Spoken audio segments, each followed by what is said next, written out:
ಗದಗ ಜಿಲ್ಲೆ ಗಜೇಂದ್ರಗಡ ತಾಲೂಕಿನ ಇಟಗಿ ಗ್ರಾಮದಲ್ಲಿ ಶ್ರೀ ಧರ್ಮದೇವತೆ ಭೀಮಾಂಬಿಕಾ ದೇವಿಯ ನೂತನ ರಥೋತ್ಸವದ ಅಂಗವಾಗಿ ಪೂರ್ವಭಾವಿ ಸಭೆಯನ್ನ ನಡೆಸಿದರು.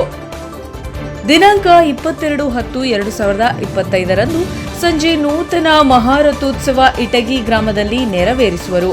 ಭವರೋಗ ಕಳೆಯುವ ಆದಿದೇವತೆ ಶಾಕಾಂಬರಿ ಕೃಪೆಯಿಂದ ಜನಿಸಿದ ಜಗನ್ಮಾತೆ ಶ್ರೀ ಭೀಮಾಂಬಿಕಾ ರಥೋತ್ಸವ ನೆರವೇರುತ್ತಿದ್ದು, ಇದಕ್ಕೆ ವಿವಿಧ ಗ್ರಾಮಗಳಿಂದ ಸಾವಿರಾರು ಭಕ್ತ ಸಮೂಹ ಸೇರಲಿದ್ದು, ಇದರ ಅಂಗವಾಗಿ ಯಾತ್ರಿಕರಿಗೆ ಯಾವುದೇ ರೀತಿಯ ತೊಂದರೆ ಆಗದ ಹಾಗೆ ವಾಯುವ್ಯ ರಸ್ತೆ ಸಾರಿಗೆ ಸಂಸ್ಥೆಯವರು, ಕೆಇಬಿ ಅವರು, ಆರೋಗ್ಯ ಇಲಾಖೆಯವರು, ನೀರು ನೈರ್ಮಲ್ಯ ವಿಭಾಗದವರು, ನೈರ್ಮಲ್ಯ ಆರಕ್ಷಕ ಸಿಬ್ಬಂದಿಯವರು ಹಾಗೂ ಅಬಕಾರಿ ಇಲಾಖೆಯವರು, ಪಂಚಾಯಿತಿ ಅಧ್ಯಕ್ಷರು ಹಾಗೂ ಉಪಾಧ್ಯಕ್ಷರು ಹಾಗೂ ಸರ್ವ ಸದಸ್ಯರು ಸೇರಿಕೊಂಡು ಈ ಜಾತ್ರಾ ಮಹೋತ್ಸವವನ್ನು ಅದ್ದೂರಿಯಾಗಿ ಸ್ವಚ್ಛಂದದಿಂದ ನಡೆಸಲು ಮುಂದಾಗಬೇಕಾಗಿದೆ ಎಂದು ಶ್ರೀ ಭೀಮಾಂಬಿಕಾ ಸೇವಾ ಸಮಿತಿಯ ಉಪಾಧ್ಯಕ್ಷರಾದ ಶ್ರೀ ಸಂಗನಗೌಡ ಮಾಲ್ವಿ ಪಾಟೀಲ್ ಅವರು ಸಭೆಯನ್ನ ಉದ್ದೇಶಿಸಿ ಮಾತನಾಡಿದರು.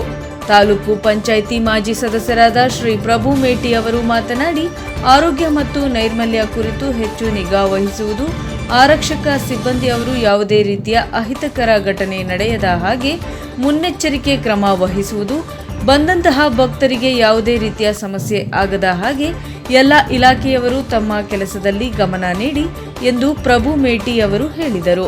ಈ ಸಂದರ್ಭದಲ್ಲಿ ವಾಯುವ್ಯ ರಸ್ತೆ ಸಾರಿಗೆ ಸಂಸ್ಥೆಯವರು, ಕೆಇಬಿಯವರು, ಆರೋಗ್ಯ ಇಲಾಖೆಯವರು, ನೀರು ನೈರ್ಮಲ್ಯದವರು, ಪಂಚಾಯಿತಿ ಅಧ್ಯಕ್ಷರು ಹಾಗೂ ಅಭಿವೃದ್ಧಿ ಅಧಿಕಾರಿಗಳು ಹಾಗೂ ಸರ್ವ ಸದಸ್ಯರು ಮತ್ತು ಶ್ರೀ ಭೀಮಾಂಬಿಕಾ ದೇವಸ್ಥಾನದ ಸೇವಾ ಸಮಿತಿಯವರು, ಗ್ರಾಮದ ಗುರು ಹಿರಿಯರು ಈ ಸಂದರ್ಭದಲ್ಲಿ ಉಪಸ್ಥಿತರಿದ್ದರು. ವರದಿ ರುದ್ರಪ್ಪ ಹೆಬ್ಬಳ್ಳಿ ರೋಣ, ಎನ್ಕೆಎಸ್ ಟಿವಿ.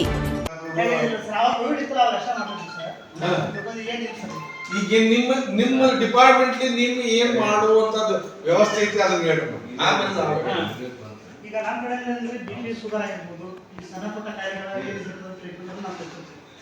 ಈಗ ಕಣ್ಣು ಜ್ವರ ಆಗಿರ್ಬೋದು, ಜ್ವರ ಎಲ್ಲ ಇಂಜೆಕ್ಷನ್ ಇರೋದಿಲ್ಲ. ಎಮರ್ಜೆನ್ಸಿ ಏನಿದ್ರು ಬೇರೆ ಶುಗರ್ ಚೆಕ್ ಮಾಡಿಸ್ಕೊಂಡು ಮುಂದೆ ವ್ಯವಸ್ಥೆ ಅಲ್ಲಲ್ಲ ನಾನು ಹೇಳ್ತೀನಿ, ಜಾತ್ರೆಗೆ ಬಂದ ಯಾತ್ರಿಕರಿಗೆ ಮಾತಾಡ್ಬಿಡ್ತಾರೆ. ಪಬ್ಲಿಕ್ ಇಲ್ಲಿ ಬಂದ್ ಹೋಗ್ತಾರೆ, ಏನೋ ಜ್ವರ ಬಂತು ಅಥವಾ ಒಂದು ಏನೋ ವಾಮಿಟ್ ಆತು ಅಥವಾ ಇನ್ನೊಂದು ಆತು, ಅದಕ್ಕೆ ನೀವು ಒಂದು ನೋಟೆಡ್ ಒಂದ್ ಕಡೆ ಒಂದು ಪ್ಲೇಸ್ ಪಬ್ಲಿಕ್ ಕಾಣುವಂಗೆ ಮಾಡ್ಕೊಂಡು ಮೆಡಿಸಿನ್